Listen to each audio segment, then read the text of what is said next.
Good morning બાળકો. હવે આપણે ફરીથી જીકે વિશે ભણીશું.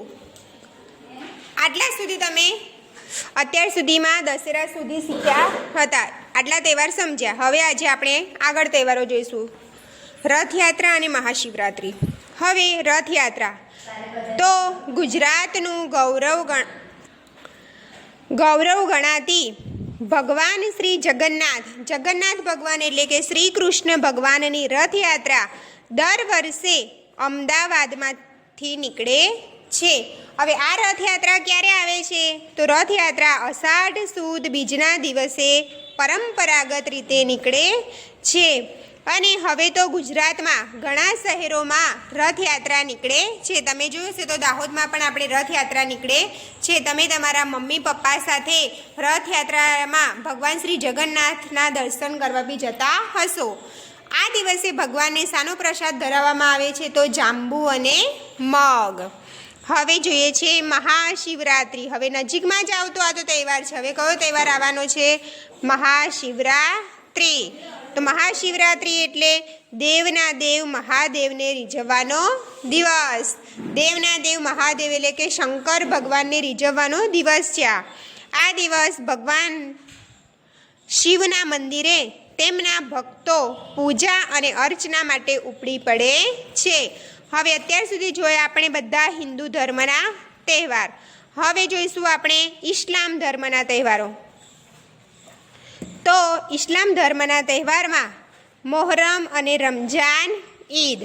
હવે મોહરમ તો ઇસ્લામ ધર્મના કેલેન્ડર મુજબ તેમના નવા વર્ષનો પ્રથમ મહિનો એ ઇમામ હુસેનની યાદમાં શું કાઢે છે તે લોકો? તાજિયા. એ મોહરમના દિવસે બધા મુસ્લિમ ભાઈઓ અને બહેનો શું કાઢે છે? તાજિયા. હવે જોઈએ બીજો એમનો તહેવાર તો છે એ છે રમઝાન ઈદ. તમને ખબર છે કે મુસ્લિમ ભાઈઓ જે હોય છે, બહેનો કે નાના છોકરાઓ પણ હોય છે, તે લોકો પણ આખો એક મહિનો ઉપવાસ કરે છે. એ લોકોના ઉપવાસ કેવા હોય કે કશું તે ખાતા નથી, પાણી પણ પીતા નથી. માત્ર તેઓ રાત્રે જ પાણી પીવે છે અને જમવાનું રાત્રે જ લે છે. એટલે આખો મહિનો તે શું કરે? તેને કહેવાય રોજા. તે રોજા કરે અને રમજાન મહિના પછીનો પ્રથમ દિવસ એ છે તેમની રમજાન ઈદ. મુસ્લિમ ભાઈઓ એકબીજાને ઈદ મુબારક કહીને શુભેચ્છા પાઠવે છે. હવે આપણે જોઈશું ખ્રિસ્તી ધર્મનો તહેવાર. હવે ખ્રિસ્તી ધર્મનો તહેવાર કયો આવશે? નાતાલ. તમે શાળામાં આવો છો ત્યારે તો આપણે અહીંયા નાતાલ શાળામાં ઉજવીએ છીએ. અને આ વર્ષે પણ તમને વિડીયો ઉતારીને મોકલી હતી. નાતાલ અહીંયા સ્કૂલમાં સેલિબ્રેશન કર્યું હતું તેની તમને વિડીયો પણ મોકલી હતી. તો નાતાલ એ તારીખ પ્રમાણે આવતો તહેવાર છે. તો નાતાલ કઈ તારીખે આવે છે? 25મી ડિસેમ્બર. તો 25મી ડિસેમ્બરે નાતાલનો તહેવાર ઉજવવામાં આવે છે. નાતાલ એ ખ્રિસ્તી ધર્મનો તહેવાર છે.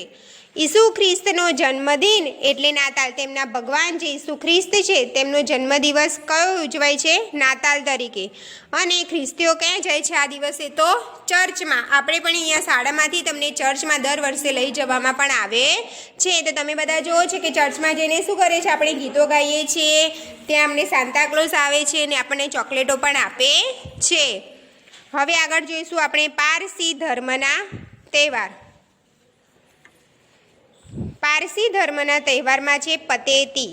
પારસીઓનું નવું વર્ષ એટલે પતેતી. આ પારસીઓ છે તે ક્યાં જાય? તો અગિયારીમાં. પારસીઓ અગિયારીમાં જઈને પ્રાર્થના કરે છે અને એકબીજાને નવા વર્ષની શુભકામના પાઠવે છે. શું કરે છે પારસી? અગિયારીમાં જઈને તેઓ પ્રાર્થના કરે છે અને એકબીજાને, આપણે જેમ દિવાળીના દિવસે એકબીજાને મળીએ છીએ, એકબીજાને ભેટે છે, તેમ તેઓ પતેતીના દિવસે એકબીજાને નવા વર્ષની શુભકામના પાઠવે છે.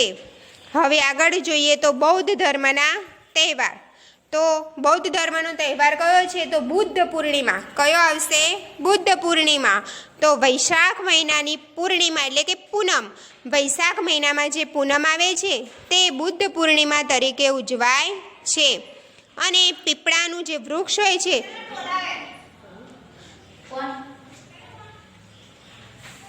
પીપળાના વૃક્ષ નીચે બેસીને ધ્યાન કરતા તેમને જ્ઞાન થયું. ત્યારથી તેઓ કયા નામે ઓળખાયા? ગૌતમ બુદ્ધ. શું કહેવાયા તે? ગૌતમ બુદ્ધ.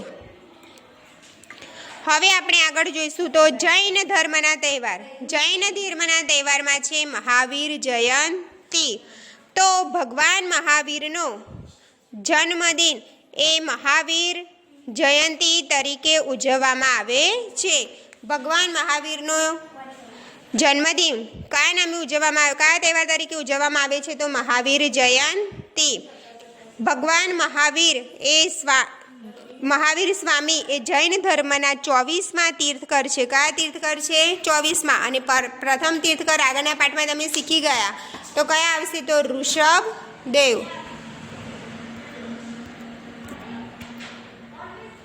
હવે આગળ જોઈએ આપણે રાષ્ટ્રીય તહેવારો.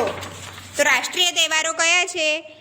સ્વતંત્રતા દિન અને ગણતંત્ર દિવસ. સ્વતંત્રતા દિન એટલે 15મી ઓગસ્ટ અને ગણતંત્ર દિવસ એટલે કે 26મી જાન્યુઆરી. હવે સ્વતંત્રતા દિન એટલે કે 15મી ઓગસ્ટે આપણા દેશના વડાપ્રધાન, કોણ છે આપણા દેશના વડાપ્રધાન? તો નરેન્દ્રભાઈ મોદી. તો સ્વતંત્રતાના દિવસે આ નરેન્દ્રભાઈ મોદી છે એટલે કે વડાપ્રધાન, એ આપણા લાલ કિલ્લા ઉપર ધ્વજવંદન કરે છે. અને 15મી ઓગસ્ટના રોજ આપણને આઝાદી મળી હોવાથી આ દિવસને આપણે કયા દિવસ તરીકે ઓળખીએ છીએ? તો સ્વતંત્રતા દિન. હવે છે ગણતંત્ર દિવસ. તો હમણાં નજીકમાં જ આપણો ગણતંત્ર દિવસ ગયો છે. કયો દિવસ? 26મી જાન્યુઆરી. અને આ વર્ષે તો આખા ગુજરાત રાજ્યનો ગણતંત્ર દિવસ ક્યાં ઉજવવામાં આવ્યો હતો? તો દાહોદમાં. ક્યાં ઉજવવામાં આવ્યો હતો? દાહોદમાં. આપણા આખા દાહોદને રોશનીથી શણગાર્યું પણ હતું. અને કોણ આવ્યું હતું? તો રાજ્યપાલ. આપણા રાજ્યપાલ કોણ છે?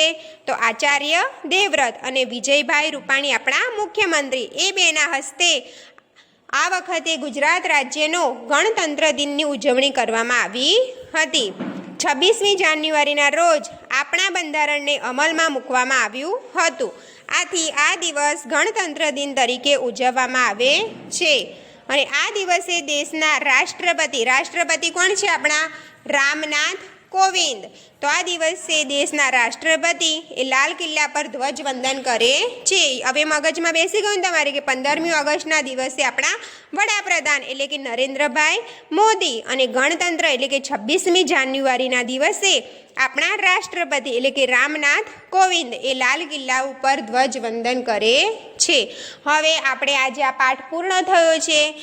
હવે નેક્સ્ટ વિડીયોમાં આપણે જોઈશું ખાલી જગ્યા, જોડકા અને સવાલ જવાબ. Bye bye.